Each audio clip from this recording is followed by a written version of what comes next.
Gas, I'm here. Annette Towns, Here. Dennis Blair, Here. Jill Stewart, Here. Raymond Hall, Here. Vance Johnson. Here. Vance, okay? Oh, looks like everybody's here tonight. Good. Okay, so first item, excuse me, item number one is the approval of the agenda. Has everybody received Mr. the Chairman? agenda? Mr. Chair, there's an item on the agenda, small little thing, but the meeting December 15th should be December 17th. Other than that, I would move to approve the agenda. Okay, everybody happy with that? We'll just have staff. I'll second that. Okay. Ready for the question? All in favor? Aye. Aye. All right. So that the agenda is approved with the slight change of the December date to be corrected. Number two, approval of the minutes. And obviously that's going to be December 17th, not 15th. Chair. Yes. Yeah, the member is absent, got me absent, and I approved the agenda last time. That's in the minutes. Yeah, And you're marked absent. yes. Oh, you didn't talk loud enough. That could be too. Okay, that's a administrative function then. We'll have staff change that. Thank you You're welcome. for bringing that to our attention. So the approval of the minutes with the change of adding Annette to those minutes for the December 17th meeting. I'll make a motion to approve it. Okay, I'll second that. okay. Ready for the question? All in favor? Hey. Aye. Aye. Aye. Opposed? Okay, the approval of the minutes with the change previously mentioned will be approved. Item number three, declaration of conflict of interest.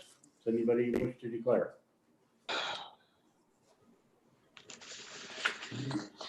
Moving on to item number four, subdivision applications, item 21-01-01, Thurber subdivision. And would that be Judy or? Yes, Okay, Judy, you have the floor. thank you, Mr. Chair. This is a Thurber subdivision. And the subject is consideration of creation of two lots and the consideration of a variance in the width of a remnant. This is a subdivision plan here with the two lots and the remnant, as you can see, the 75-meter buffer from the Gibson Lake. So the property is located off Fry Road in Shamcook. The property is zoned Shamcook Watershed Zone under the Bayside Planning Area Rural Plan Regulation.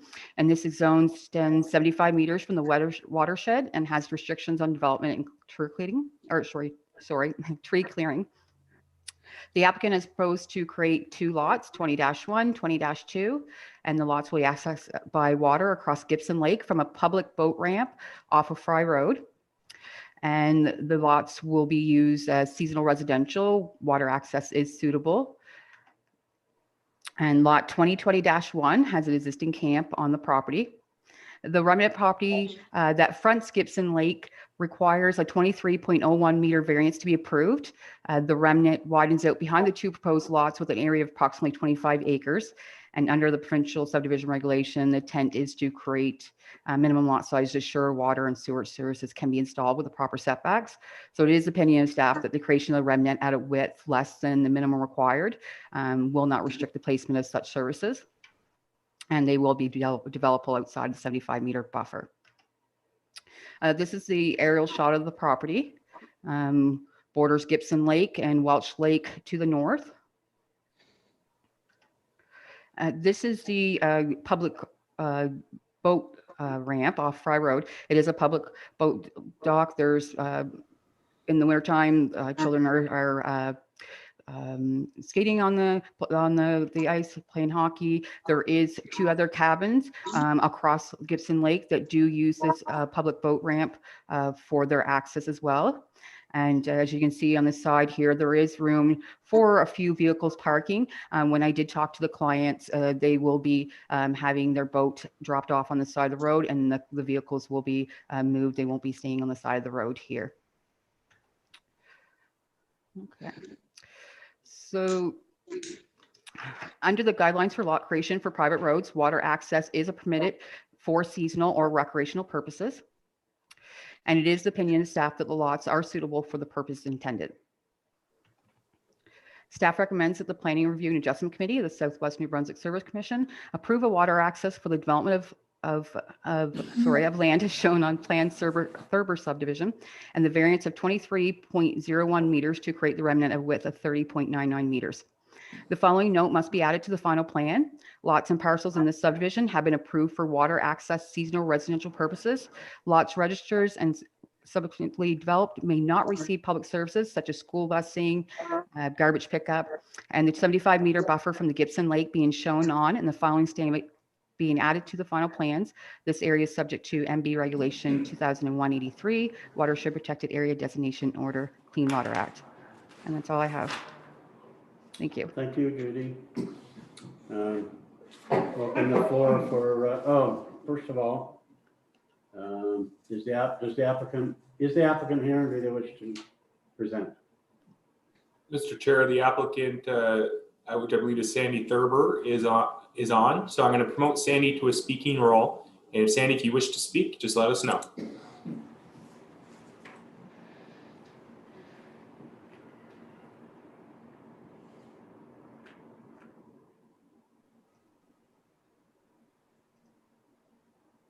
Sandy, if you're having trouble with the speaking, you can also put in comments in the chat, and we'll all read those out.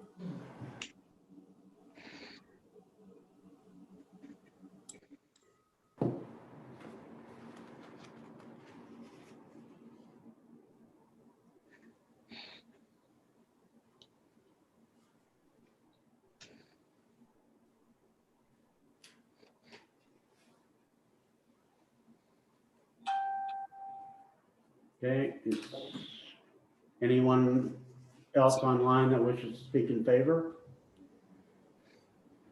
If anybody online wishes to speak, just you can use the raise hand function or type something into the chat, and I'll promote you to a speaking role.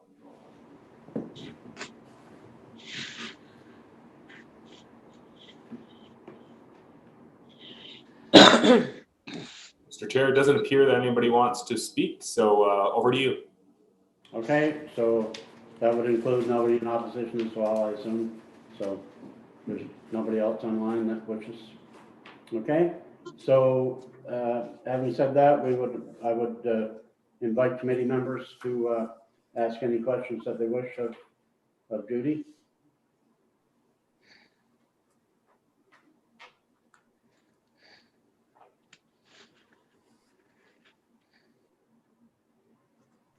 Okay, no questions or comments, then I would entertain a motion.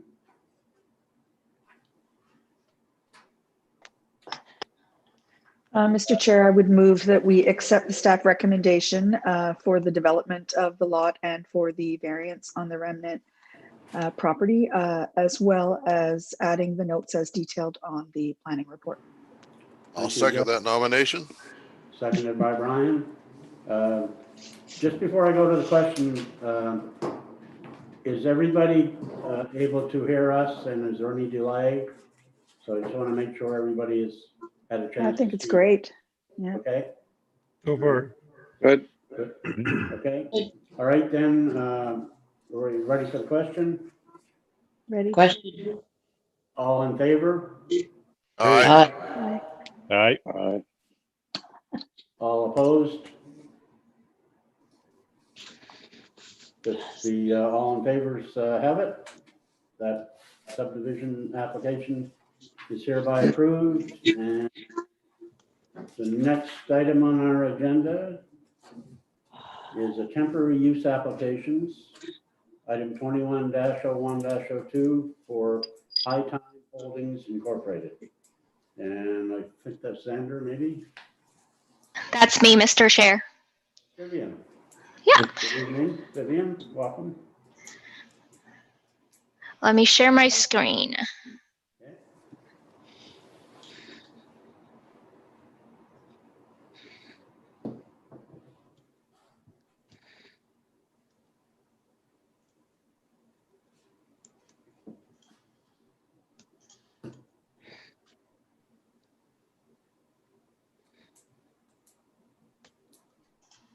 Sorry, I'm having trouble sharing my screen. Just give me 1 second. No hurry.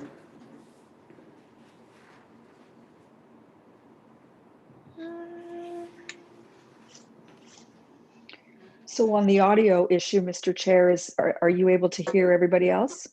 Yes, yeah, Okay, okay, yeah, seems to be working very well. good, good. No. All right, I think it's working. Good. Okay. Good evening, everyone. My name is Vivian. I'll be presenting on item number 21-01-02. It's a temporary use application at 182 Water Street, St. Andrews. The applicant, High Time Holding Incorporated, is requesting a temporary use authorization to establish an open-air market restaurant with alcohol service on a vacant commercial lot at 182 Water Street in downtown St. Andrews. Here I have a lovely hand drawing from the applicant. This is just to give you an idea of what this setup would look like when you're standing on Water Street. We actually have a public comment, a public pointing out that this is not the most accurate drawing, and I have to apologize for that. So we'll talk a bit more of what the setup would actually look like later in the presentation. So 182 Water Street is a through lot that fronts on Water Street and Church Lane. This property is zoned as central commercial, where a restaurant and a licensed premise are both permitted uses as of right in that zone. This property is also located in the historic business district. All old buildings were demolished in early 2020 before High Time Holdings acquired this property. And this vacant lot has been used by local residents as a community space, as you can see in the picture in the background. Here's a map showing the central commercial zone, and the green arrow is pointing at 182 Water Street. And the other map is showing the historic business district in red. So the proposed open air market restaurant is only going to be a temporary operation. It would be a fenced-in perimeter with wood fence, and when you walk in that enclosure, you will have some picnic-style tables and benches, and at the back, it will be a preparation area that's made of a trailer-made kitchen and a trailer-made bathrooms. So all those are temporary structures, and they will be removed once this operation ceases. And this temporary setup is just to give the applicant some time to prepare for the permanent restaurant that they want to build on this site down the road, because this is an unprecedented time. Time is limited and resources limited. So this temporary operation is really the best effort in a limited amount of time. We received some comments regarding this temporary use authorization. So I just want to make it clear that this is not a variance, which means this authorization is specific for this development, and it's only specific for a period of time. So once that time is up, the authorization will be lifted. So it won't extend to any further future developments on this property. So for this specific temporary restaurant, PRAC will be considering temporary authorization on the following provisions. The first one is on the trailer-made kitchen, which is otherwise prohibited under section 3.30 of the town's zoning bylaw. The second is on the fence height.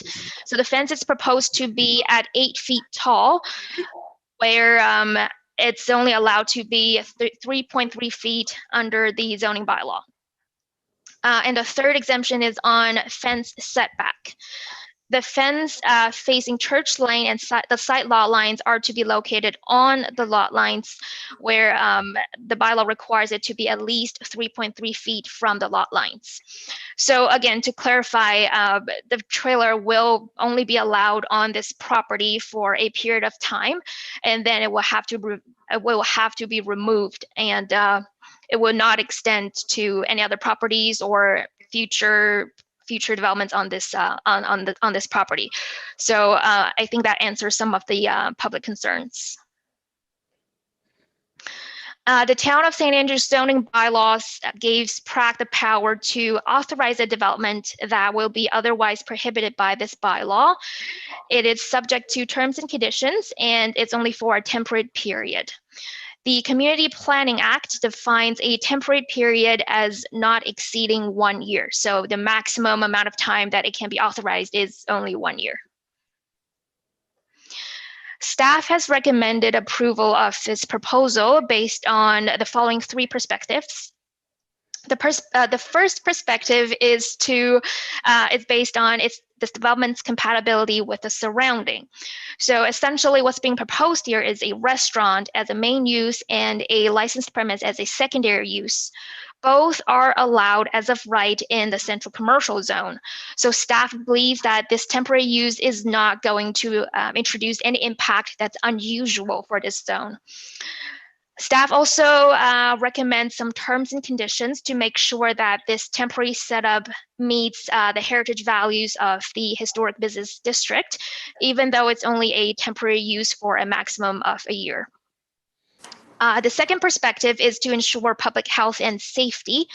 Again, staff recommends some terms and conditions. For example, this setup has to connect to the water and sewer mains of the town, and it has to follow all other applicable regulations of different levels of government. So just to ensure everything is safe and operated in the right way. The third perspective is from a broader municipal plan policies point of view. So as the policy stated, the town's intend to encourage new business in the central commercial area, to support growth of employment opportunities, and to enhance the quality of life in St. Andrews. And staff believes that this temporary restaurant and the permanent restaurant to come are able to tick the above boxes. Staff has consulted the town CAO, and the CAO provided a letter of support with recommended terms and conditions along with council. Staff has incorporated those suggestions into staff's recommendation to PRAC already. Staff has also obtained public comments for this proposal. The BIA and the Chamber of Commerce have stated their support of this development, but they also have some concerns over the trailer being permanently allowed there. So like I previously explained, it's not happening. It's not what's being considered here. So it's only for a temporary period of time, and it's done.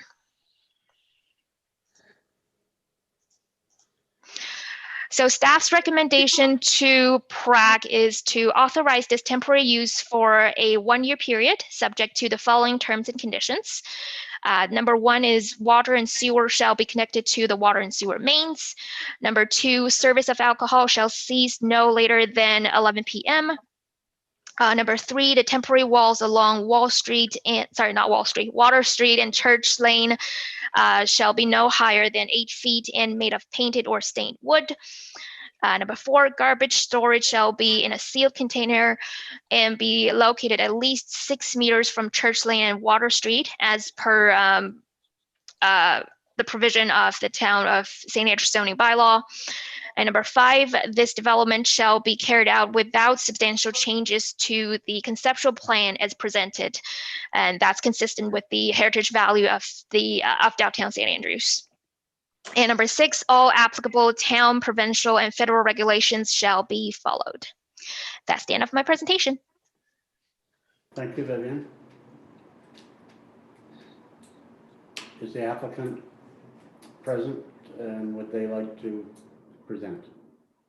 Mr. Chair, the applicant is present, and I'm going to promote Charlie Bartlett to a speaking role. Hi Go there. ahead, Charles. Can Here you you? are. We can hear you. Yes, you can. Yeah. Terrific. Hi, I'm Charlie Bartlett, and thank you very much for the time. And Vivian, thank you very much for presenting that. I'm partnered with Kelly Meehan in this, who I guess she can also put her hand up at some point if you I want to ask her question specifically. I just wanted to spend a little time on just saying who we are and why we're doing this, but. This is my 32nd summer in St. Andrews. In fact, 5 years ago, my house now is at 10 Douglas Street down off of water. Kelly is also, this is her 43rd summer, and she's at Joe's Point Road. So we're pretty passionate about all things St. Andrews. And I only bring that up to say that we see the need also to do things in a heritage compliant way. And that really sort of brings me to why we're asking for a temporary proposal. And that really is just to clear up some potential confusion. I think Vivian's done a great job on clarifying that too. It's really our objective is to build a permanent, more traditional restaurant in a heritage compliant building. The thing is, we don't want to miss the summer. And you can imagine this temporary proposal is really a response to a limited time frame in a building and operating environment made more difficult by COVID. So really, in order to develop the heritage establishment that we all want, we need some time and some flexibility. And part of that flexibility was what we're calling temporary food production facility. It's at the back of the property. This is the trailer, and you won't see it. It's covered with the walls as you may see in those renderings. So really, that was the flexibility and the time and these requirements in the environment we're working in. So we think our proposal really helps to bring something that doesn't currently exist in St. Andrews. And that's with spontaneous dining, snacking, and treats in an open air environment. So I'm hoping tonight's discussion, you'll see that I hope it's evident that this will be a high quality, unique experience for both residents and visitors. And I say that because we are residents. We want to make sure residents are really happy with this. We're not throwing something up just to scoop some visitors and tourists. This is going to be a permanent establishment. And we have a very exciting plan really in the food service area for that. So this all has to be in a COVID world. So there you are. So in summary, we've tried to develop a plan that would deliver as quickly as possible something really new, special, and highly desired by St. Andrews residents and visitors while not compromising our long-term viability. That's what I wanted to say. I'm happy to answer questions. Okay, thank you, Mr. Bartlett. Is there anyone else that wishes to speak in favor?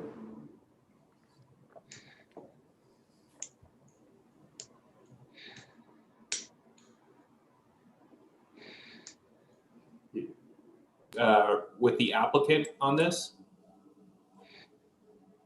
Barbara? So you're just going to have to unmute if you wish to speak. Hello, can you hear me? Yes, Kelly, we can hear you. Oh, hi. Hi, this is Kelly Meehan.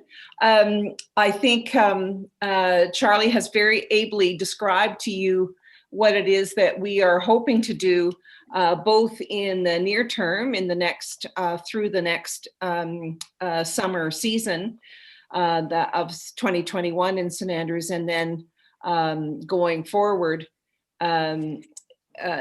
creating something that is obviously permanent, that will be what we hope, because of its design and because of the concept that we are working on and thinking about, not just a restaurant, but particularly in the off season, a gathering place for members of the community. We realize, I think that there is a reasonably finite tourist season in St. Andrews and the Maritimes more generally. And we know that if we build something that is in its concept and in its finished design, a space that can be used by members of the community. I'm thinking of not-for-profit organizations and individuals that this would be another aspect of the business that we hope to establish there. So I think that's the only thing I would like to add. Thank you for the opportunity. Thank you, Ms. Mann.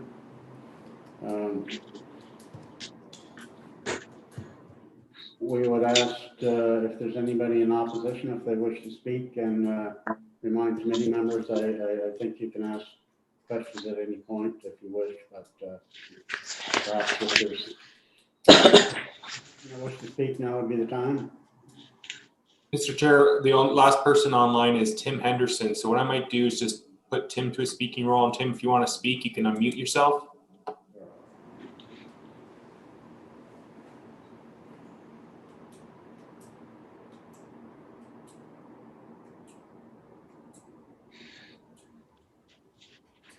Tim, if you're trying to unmute and there's some technical difficulty, you can also just use the chat to let me know. But otherwise, not seeing anything from Tim, so I think I have a question, Mr. Chair. Go ahead, Vince. Vivian, I think this is covered in the printed report, but I just wanted to be clear in my mind that everything about this is temporary, including the fence or the wood walls, as they're called. Those will be coming down in a year's time or this fall. Yes, so everything included in this temporary development will be removed after a year. So the walls, the fence, the benches, trailers, everything. Okay, perfect. Thank you. Thank you for the question, Matt. Anyone else? Mr. Chair, I have a question, actually. You have the floor, Joe. Thank you, Vivian. I just, with regards to the condition about hooking up water and sewer, is that just the food prep trailer, or does it also include the washer and trailers? What's the vision there? That would be all the setup. So the food, so the kitchen and the bathroom. All right, thank you. Thank you, Joe. I have a question, I guess more of a, not a direct question, but I would like for either Vivian or the applicant to give me a little more information on what liquor service means. Is that going to mean, for instance, open air bands or music, or that could be a concern for neighbors? Right. So in the terms and conditions, it's only service of alcohol. So you can order a drink in that restaurant, but live entertainment is not included in this permission, in this authorization. Okay, that clears that up then for me. And through you, sorry, Mr. Chair, Vivian, one more question. In an open air environment, how do, maybe the applicant is better off responding, but how do you control the flow of liquor to make sure it doesn't creep out onto the sidewalk in an open air environment like that? Yeah, with the liquor license that we would have, that would not be allowed. It would. That's why we have the fencing, is to accommodate that. There'll be a big sliding door and the rest, and we'll be able to manage that as we've done before in other establishments. Perfect, thanks. Thank you. Anyone else? I have one. Go ahead, Dennis. I was just wondering what the timeline on this is from the start date to the finish date. We would like to be, this is going to be the dash, but we'd like to be open middle of May and closing before, well, let's say October. Okay, thank you. I have another question. Do you have an estimate on the amount of seating you would have, or the occupant load in that space? I think Vivian, you have that right. It's 75. 75 is the maximum. Is the maximum. Okay. And they'll be seated, having a meal, or is it? Yeah, this is standing, what I guess I should have brought up earlier is the word takeout. So this is crafted to be, you pick it up and you could take it out, or you would sit down in the open area. So it's to do that. So you'd be still managing yourself with environmentally friendly utensils and things like that, but you would be sitting in our area if you decided to, but you would just as likely take it out and take it home. Okay, and so the liquor service would be, you'd have to be seated to. Yes, have a drink? absolutely. Yeah. Okay, Yeah. thank you.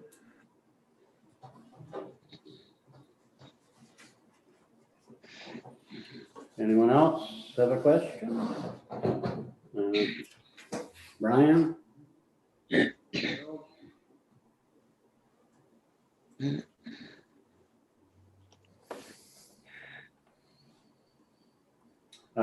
Tim did not connect, Alex, or? Sorry, Mr. Chair. No, I did not see any indication from Tim that he wished to speak. There were, I think Vivian referred to, so there were some public comments. So in your package, or sorry, into the links you would have received, I'm just going to go back to that just for everybody's clarity. There were some letters sent to you on Friday. And just make sure everybody knows which one I'm referring to. I'll pull in. We had the Dale Chambers from the BIA, and I think Vivian summarized those comments about there was support but did not want to see a year-round, or sorry, a permanent use. And then there was a letter from Vicky McDonald. Also support with some caveats around the temporary nature and understanding the one-time allowance for the time and place we're in with COVID. Can you share that letter on screen, or? Oh, sure thing. Just a second. So I don't seem to have it in my. That would have been in the link you would have gotten the email. You'd have to have checked back with it. Okay. Yeah, I don't have access to that. Okay, that's fine. Everybody can see this? Yes.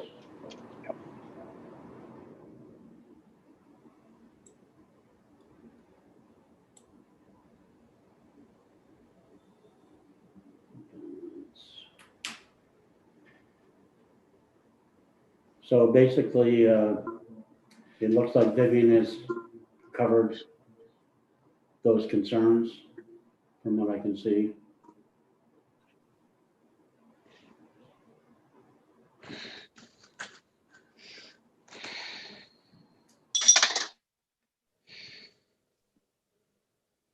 So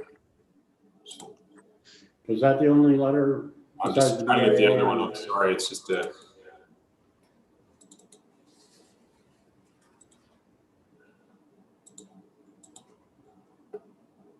Okay. Did everybody see this? The BI letter? Yeah.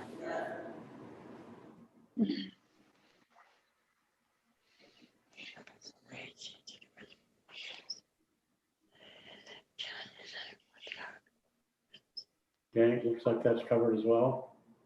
We did receive a letter from Tim Henderson today, just about the clarity between the diagrams, but it didn't make the cutoff to get in your package. So, but maybe summarize those comments as well. Okay. All right. If there are no other questions or comments, then we should consider Mr. Chair, I would make a motion that the PRAC committee authorize a temporary use for 1 year period with the terms and conditions as noted in the planning report. Okay. I'd second that nomination. I'd second that nomination. Seconded by Brian Cornish. Are we ready for the question? Ready? All those in favor? Aye. Aye. Aye. Are there any opposed? Looks like it's unanimous in favor. So that temporary use application is approved by PRAC. We'll move on to item number 6, views on bylaws and regulations.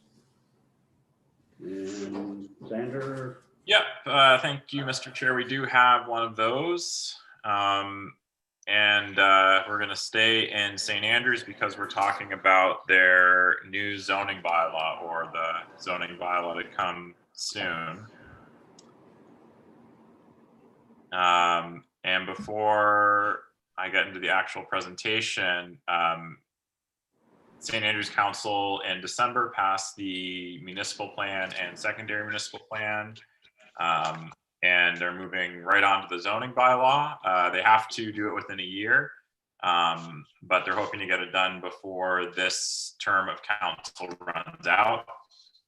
And we have worked, as we worked the municipal plan and secondary municipal plan, we worked with the steering committee for the zoning bylaw. We held numerous public consultations.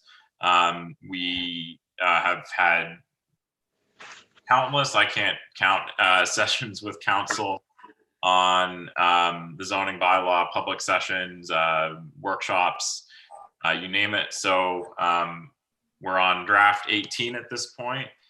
And I'm going to take you through some of the high-level changes to the document. It's too much and too, I think, technical to go through every little thing. So these are some of the big picture directions for the zoning bylaw and changes from the current one, which was enacted in 2010. So a big direction for the zoning bylaw is to increase residential options. And that's being done by opening up what an accessory dwelling unit can be. Previously, it was only something you could have in your basement, and no other types of, they were only allowed in the house, so any kind of suite, apartment suite or anything like that. So now with this zoning bylaw, you can do backyard kind of arrangements. You can do over garages, smaller secondary residential uses in all residential zones. And you're still limited by the number of buildings on a lot. So you can only have, I believe it's 2 accessory buildings. So you're not going to see buildings popping up everywhere, and you still need to meet setbacks and all of the other requirements of the zoning bylaw. As well as smaller standalone units, we're also introducing larger or home types with more units in more zones. So triplexes or 3-unit dwellings would now be allowed in the serviced residential and multiple residential zones. And duplexes in the estate residential zones, there's some limitations there because they're on septic systems. And of course, in St. Andrews, we always have to be considering how to preserve the heritage architecture and the historic streetscape. So, in the historic business district and town plat, that secondary municipal plan is there to control the character of these new types of residential developments as they happen. And limiting stairs and outdoor entrances is one way of doing that. As well, you'll see on the zoning map, and maybe you'll remember from the municipal plan, future land use map, there's a residential growth area. So specifically identified that as requiring certain kind of rezonings and site plans. It's land that the town owns for the most part. Another change in this plan, although kind of an existing provision that's being tweaked, is the setback from the ordinary high water mark. Currently, there's a prohibition. You can't develop anything within 20 meters of that mark. And what we've proposed is to extend that to 30 meters, but instead of having a blanket prohibition, have standards and exempt certain things that can be exempted. So it meets a lot of different needs in a lot of different ways. And it does change the zoning map a little bit. There used to be a buffer, a zone buffer around the town or parts of the town, and that's been removed because this deals with the whole town. and as I was saying before, it can do a lot of different things. It allows for low impact, responsible development that doesn't negatively impact the environment or aesthetics. So we worked really closely with council on this, and it was clear that the concern was kind of these two areas of town. You have the downtown kind of maritime village, Cape Cod kind of feel, where you have, the architecture is very prominent.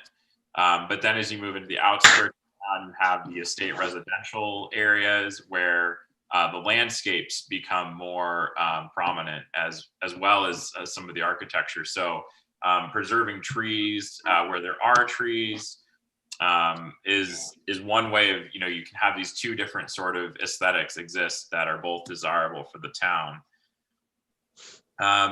And in this area, this 30-meter area, any habitable building, so anything that anybody would be living in, over 600 square feet, they would require an environmental protection plan that deals with erosion and runoff, because those are some concerns in this area, as well as limiting tree clearing for the reasons I said before, but also because having trees is one of the best ways to prevent erosion and runoff. And certainly no septic systems in this area because you don't want to have runoff into the water. And this is just to show mostly on the bottom where this buffer would cover. And you can see, hopefully on the bottom, the area in 30 meters is fairly developed already. So it's not like this is going to cut off a lot of development opportunities. If people want to add small accessory structures, they'll be exempted. They'll be able to do that. But if they're building anything that people would be living in or could have more of an impact, then they're going to have to do some kind of environmental protection plan that shows that this won't impact neighbors. It will be safe, and that's actually less restrictive than what's currently there, which is you can't do anything within the 20 meters. So it actually opens up development options. So moving to other areas, chickens. Other municipalities in New Brunswick have allowances for chickens in their zoning bylaws. St. George, St. Stephen, and even Toronto actually allows you to have chickens now. So when you think about the types of municipalities where chickens are allowed, even in very, very dense areas, it's starting to become a norm. So even still, it needs to be done gradually and appropriately. So only in certain residential zones could you do this. And it's only, can't turn into commercial operations. You cannot have roosters because roosters are noisy, and you're limited to 4 per lot. They have to be fenced during the day and cooped at night. If they do get out, you're actually committing a bylaw infraction, so that's enforceable. And there's restrictions on how close the coop can be to the rear and side lot lines to make sure that it's not going to impact neighbors and any of this nuisance, them getting out, odor, mess enforcement, it can be dealt with. And this might really mean more to you if you live in St. Andrews, but just to give everyone a sense of how this would change and where this would be allowed, I did up this chicken map, and any chance I have to use it, I will. So you get to see it. And obviously, it's disclaimer, this isn't saying you can have chickens here, but you can see it's not going to be every lot in the town plat. They do have to be of a certain size. And then when you get into the more estate residential areas, then obviously you have lots of room to do this sort of thing. There's another kind of water issue, and that's sea level rise. And 4.4 meters, that's the projected point. I think it's for high tide in 2050 and storm surges even sooner. I think it's kind of where you have storm surges coming into now. So this is a little bit different from that 30 meters because that's about erosion and runoff, and this is more, are you going to have water coming into your basement, or hopefully it's only your basement. And the good news for St. Andrews is really for a coastal community. Sorry, 1 second. I'm just getting a phone call. For coastal community, St. Andrews is not in terrible shape for sea level rise. There's a few properties on Patrick Street and the wharf that could be impacted in Indian Point a little bit, but either there isn't much development in those areas or it's that severe. So within that zone, and again, it's only hitting a few properties. There would be, you'd have to sign waivers for developing there that release the town of any liability, as well as, and this is really a best practice now for any area within projected sea level rise, making sure that anywhere people are going to be sleeping is above that projected sea level rise level. Any critical mechanical, electrical, plumbing, not really matter in St. Andrews, but in places where you do have wells and septic systems, any of that stuff would also need to be placed above the projected sea level rise. So it doesn't limit development too severely. It does it, I think, in an appropriate way that puts the things above that need to be above, but still lets people develop. So we got really technical and specific with fences. Again, if you know St. Andrews, you know that deer are an issue there. So the fences are really, people want to have fences to protect their landscaping and gardens, but they do impact the visual aesthetics, which are also very important in St. Andrews. So the town staff did a lot of work to figure out, what are some people doing, what could be appropriate, what will council be happy with, and then we worked to get that into the zoning bylaw. So it does allow fences in certain areas to go higher, but it has very specific design criteria. I won't go through all of it. And it does consider, if you want to have, this kind of picket fence and you want to extend it, here's how to do it in an appropriate way. Those little flags, the flagging tape on the fence, that actually wouldn't be appropriate, but having the wires like that, that would be a way to do it. And there's still, that if you have that black plastic mesh for specific, hedges, you can wrap that around it. That's allowed as well. It's not really considered a fence under the definition of the zoning bylaw. Some other changes I'll go through really quickly, distinguishing between public and private uses, some standards for bicycle parking that are reasonable considering what the town is like. Changing some of the standards for the mixed use zone, given where it is and what types of properties are generally in it. Making some changes to the mixed use zone where if you're developing more intensive use, that could be a commercial, institutional, going to advisory committee for terms and conditions.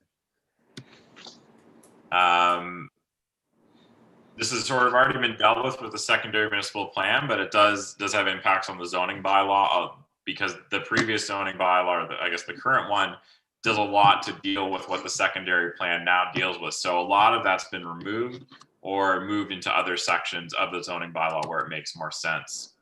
Flag signs, they weren't allowed before, but everybody had them. They were grandfathered in. So it sort of was absurd to not let people now come in and have them. So it's just, I think the town sort of gave in on that. And just, I think there's sort of a confidence, but still limiting the number of kind of projecting freestanding signs that you can have as a business. There's some institutional growth area where the Huntsman owns property. And the idea there is to kind of encourage partnership between the town and that institution, that nonprofit, to develop those lands for the highest and best use that really work for the town, as well as the Huntsman. And there was a bit of a kerfuffle at some point about windows being replaced in the historic business district in ways that weren't consistent with other windows. So we did a little work to make sure that if you're replacing windows there, that they are either consistent with an existing window or consistent with the window being replaced. So It either needs to look like what it was there, or it can be another window on the same facade. Finally, we're getting near the end. This is what the new zoning map would look like. There aren't a whole lot of changes to it. You can see the residential growth area over here around Bar Road, the institutional growth area here. There was a little bit of bringing legally non-conforming properties into conformity. There were some properties that were in the central commercial zone that were only residential, and they were having trouble getting building permits. They were having to rezone. So the town actually consulted with all of those individual landowners to make sure they were okay with those changes, and then we made those changes. So I think that's the end. I think with all bylaws, when we're asking for reviews, we're generally recommending them. The town and staff, not just ourselves, but other town staff, have worked quite hard to get the zoning bylaw to this point. And there's still public consultation coming. The formal public hearing of objections is scheduled for February 8th. So that process will keep going, and it's possible based on that feedback, we will have to amend the document, come back to PRAC, but we'll see when we get there. So that's where we are now, and happy to take any questions. I know there's a lot there, and that was a lot in a hopefully not too long period of time. Thank you, Xander. Open for questions.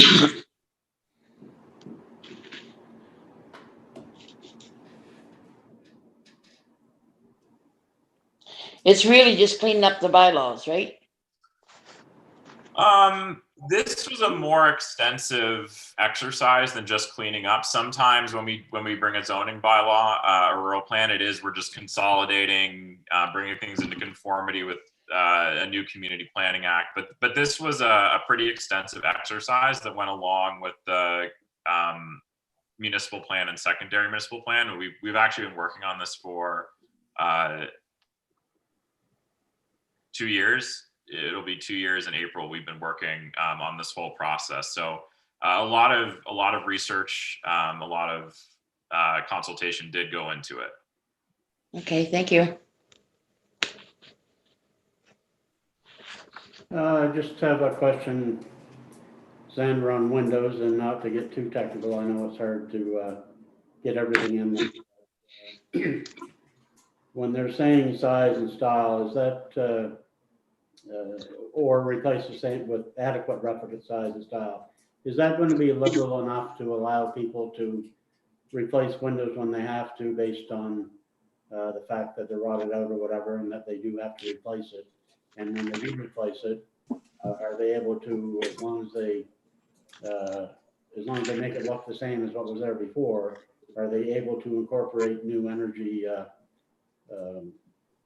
standards in that window? Yeah, absolutely. So when we did this in the secondary municipal plan as well, when we have these kind of heritage requirements, it's either using those materials or something that looks similar enough. So, increasing energy efficiency is great, and there are new materials that are better. And if they do a fairly decent job of mimicking what was there before or something similar, then that's fine. Okay. All right, that's fine. Thanks. Any other If I questions? could add one thing too, Xander, there's a process that you guys haven't seen yet, or you will be asked for view on. It would be the building bylaw, and we've kind of mirrored the building bylaw now for the HBD, the Heritage Business District. Replacing a window or door will require you obtaining your permit. So previous to this, that would have just been considered a maintenance kind of thing. So some of their design criteria that they had in section 9 of the current zoning bylaw, the one that's going to be replaced sometime soon, it wasn't being implemented. So a bunch of heritage criteria that they were trying to achieve wasn't really thought through with the whole bylaw framework. So now we're kind of really getting it down to the point where in the Heritage Business District, you need a permit to change a window or a door. It's more requirements, but it's what the municipality has really been trying to achieve for a long time. And on top of that, the situation kind of, I mean, this came in because somebody replaced a window and it wasn't done in a way that was consistent, which was a requirement of the bylaw, but it's very vague, and it's not something you have to get a permit for. So it was never anything that came across our desks, and so council was like, "Why is this happening?" And we're like, "Well, they never had to get a permit, so we can't predict things as they happen. That's impossible." And I've talked to one contractor, and he's told me, I would rather get a permit if there's something I need that I'm required to do. If there's criteria, I want to get a permit for it, so I know what it is, and I know that you're not going to call me later and say, "Hey, why did you do this thing?" So I think it provides clarity for the development community as well, even though it is it might be another permit. What would the conditions of that permit be, Alex? So for the permit for this would actually, it's just the zoning check essentially. Okay, so it's just a permit for the zoning. So you wouldn't incorporate in that permit that it would have to meet the heritage guidelines, but it would also have to meet National Building Code energy requirements. Okay, yeah, in this scenario, let's say this is the window, but this was a bedroom. Now that's still got to be an opening window for egress, right? But if it was a window in an area that didn't need to be there for egress purposes, then we're only looking at the zoning issue. I'm thinking more about the energy requirement than the egress. Yeah, that might be that's the Building Code Administration Act stuff, or energy code. We'll have to look at. But I think the same thing for egress, wouldn't that also apply for any aspect of the building code? That if it's required by building code, then zoning, that's higher than zoning. That's what I'm looking for, because building inspectors are being pressured by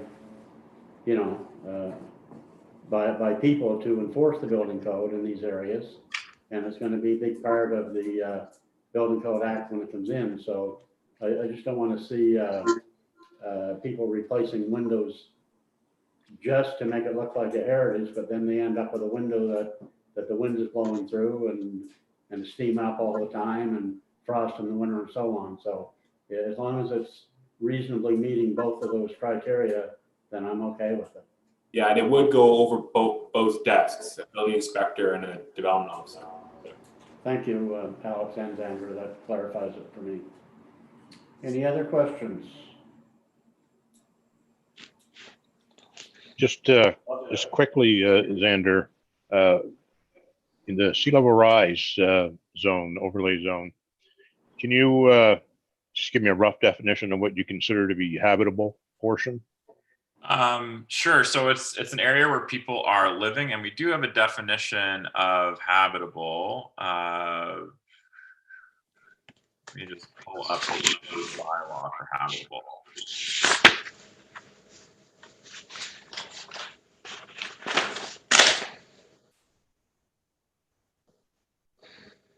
So a habitable room means the space within a dwelling unit where living functions are normally carried on, and includes living rooms, dining rooms, kitchens, bathrooms, bedrooms, recreation rooms, workshops, recreational rooms located in a basement or cellar. So if you had just a basement, to put storage or whatever in, if you didn't finish your basement. Yeah, that wouldn't count. No. Okay. Thank you. Okay. Any other questions? A lot of stuff here. Must be another question somewhere. Setbacks. I feel like we've reviewed iterations of this a few times now, so I feel like we know this pretty well. Okay. Well, before I go any further, I just want to congratulate Xander on our record-breaking historic chicken map. That I think that's the first. So. Xander on that. So, there's questions, I'll try and get some consensus here, and I'm just going to go in reverse order on the list that I have here this time. So Vance Johnson, In favor. Raymond Hall, In favor. Jill Stewart, Yeah, in favor with our congratulations to the council and the planners, I think. okay, thanks, Joe. Dennis Blair, Consensus, yeah. Good. yep. Annette Towns, In favor. Gerald Gass, All good. Brian Cornish, In favor. Sam Walsh, Chair, I'm in favor. Dean Fletcher, I'm in favor. I think they did a great job. Yeah. okay, that's a good job, everybody. We've got unanimous feelings here that that the town should go continue the process. Yeah. So that's it for that one. We'll have staff draft up the letter, or pen the letter to town council, and I'll sign it when it's ready. And we'll move on now to next meeting, time and location.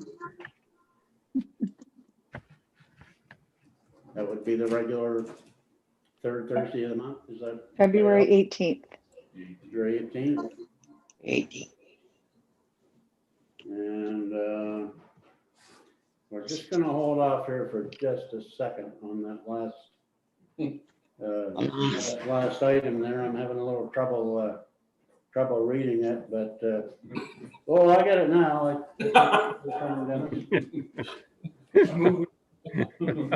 We're adjourned. I didn't want to break the precedent there, so. Hey, thanks, everybody. That was a great meeting. I think we got some good things done here tonight, as we always do. But things have gone very smooth, and I want to thank Alex for the technical support that he's providing here. Our meetings are going a lot smoother than the first one we did virtually last year, I would say. So we're coming a long ways there. So thanks, everybody, and good night. Good night. Stay, Good night. Thanks, everybody. stay safe, Good night. everybody. Bye.